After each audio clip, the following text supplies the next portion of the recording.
Right. KCR కు Kaleshwaram commission నోటీసులు అందజేసింది. June 5 లోపు హాజరు కావాలని తెలిపింది.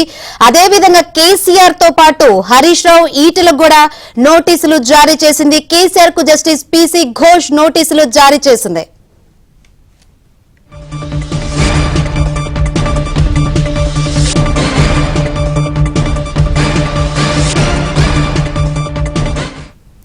మాజీ సీఎం కేసీఆర్ కు కాళేశ్వరం కమిషన్ నోటీసులు ఇచ్చింది. కాళేశ్వరం అవినీతి వ్యవహారంలో కేసీఆర్ కు జస్టిస్ పీసీ ఘోష్ కమిషన్ నోటీసులు పంపింది.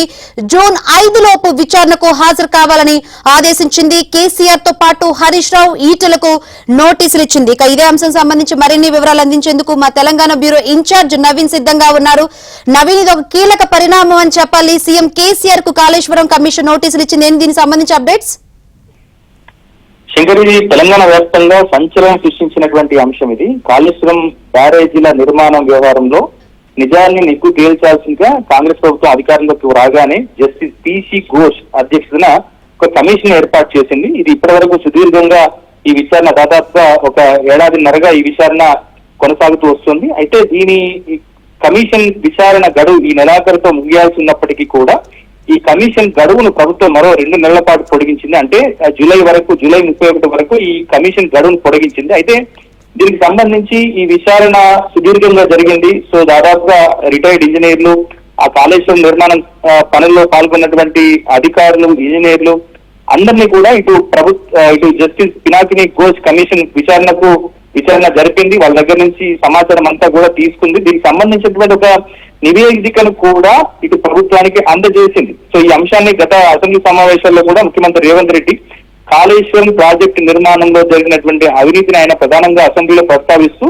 సో ఏ విధంగా అవినీతి జరిగిందనేటువంటి అంశాన్ని ఆయన అసెంబ్లీలో స్పష్టం చేశారు. మరోవైపు కమిషన్ నివేదిక కూడా తనకు అందింది. త్వరలో ఈ కేసీఆర్ తో పాటుగా ఇటు అప్పటి ఇరిగేషన్ మంత్రిగా పనిచేసినటువంటి హరీష్ రావు, అప్పుడు ఆర్థిక మంత్రిగా పనిచేసినటువంటి ఈటల రాజేందర్ మీద కేసులు పెట్టేందుకు కూడా ప్రభుత్వం సిద్ధంగా పోతుందనేటువంటి అంశాన్ని ఆయన అసెంబ్లీ దృష్టికి తీసుకొచ్చారు. అయితే ఈ ప్రాజెక్టులో ఇటు కేసీఆర్ అంటే ప్రాజెక్ట్ లో ఎవరైతే నిందితులుగా ఇటు ప్రభుత్వం చెప్తుందో అంటే ఘోష్ చెప్తుందో సో వాళ్ళను విచారణ జరపకుండా అంటే వాళ్ళని ఫిజికల్ గా విచారణ జరపకుండా నివేదిక ఇస్తే ఒక నెగిటివ్ గా ఇటు బీఆర్ఎస్ పార్టీ కావచ్చు లేదా కేసీఆర్ తో పాటుగా హరీష్ రావు, ఈటల రాజేందర్లు దాన్ని ప్రజలకు తీసుకెళ్తారనేటువంటి ఆలోచనలో ఉన్నటువంటి కమిషన్ సో వాళ్ళని స్వయంగా విచారణకు పిలవాలని చెప్పని భావిస్తుంది. సో దాంతో భాగంగానే ఇవాళ ఈ ముగ్గురికి కూడా సమన్లు పంపించింది.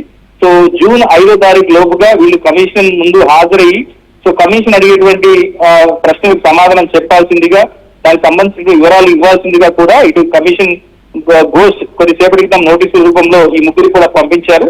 సో జూన్ 5వ తారీఖు లోపుగా సో వాళ్ళు కోరినటువంటి తేదీ కానీ లేదా కమిషన్ ఒకవేళ తేదీ చెప్తే ఆ తేదీకి హాజరయ్యే విధంగా వాళ్ళు ప్రిపేర్ కావాలని చెప్పేసి కూడా ఈ నోటీస్ లో పేర్కొన్నారు. అయితే దీనికి సంబంధించి కనుక మనం గతంలో చూస్తే ఇటు విద్యుత్ కొనుగోలు అంశానికి సంబంధించి జస్టిస్ నరసింహారెడ్డి కమిషన్ ని కూడా రేవంత్ రెడ్డి సర్కార్ అధికారంలోకి వచ్చిన తర్వాత ఏర్పాటు చేసింది. సో ఈ విచారణ సందర్భంగా కేసీఆర్ కి నోటీసులు పంపించినటువంటి నేపథ్యంలో ఆయన హాజరు కాకపోగా కమిషన్ ఉనికిని ఆయన సవాల్ చేస్తూ సుప్రీంకోర్టుకు వెళ్లారు. అయితే కమిషన్ తీరు మీద ఆయన అసంతృప్తి వ్యక్తం చేసినటువంటి నేపథ్యంలో సో ఆయన్ని కమిషన్ నుంచి తప్పించినటువంటి పరిస్థితి ఉంది. అయితే ఈసారి అటువంటి పొరపాట్లు జరగకుండా జస్టిస్ పినాకిని ఘోష్ ఈ కాళేశ్వరం అంశం విషయంలో కొంత ఆచితూచి వ్యవహరిస్తున్నారు. సో ఏకపక్షంగా అంటే అధికారుల విచారణ లేదా అధికారులు ఇచ్చినటువంటి సమాచారాన్ని ఆధారంగా చేసుకుని వీళ్ళ పాత్ర ఉందని తేల్చేయడం కంటే కూడా స్వయంగా వీళ్ళని విచారణకు పిలిచి వీళ్ళ పాత్ర ఏ మేరకు ఉందనేటువంటి అంశాలన్నింటినీ కూడా నివేదిక రూపంలో ఇచ్చి ఇటు ప్రభుత్వానికి ఇవ్వాలని చెప్పని భావిస్తుంది. సో దానిలో భాగంగా ఒక ఫైనల్ టచ్ గా దీన్ని మనం చూడొచ్చు. ఎందుకంటే ఈ పినాకిని ఘోష్ విచారణ తుది అంకానికి చేరుకుంది.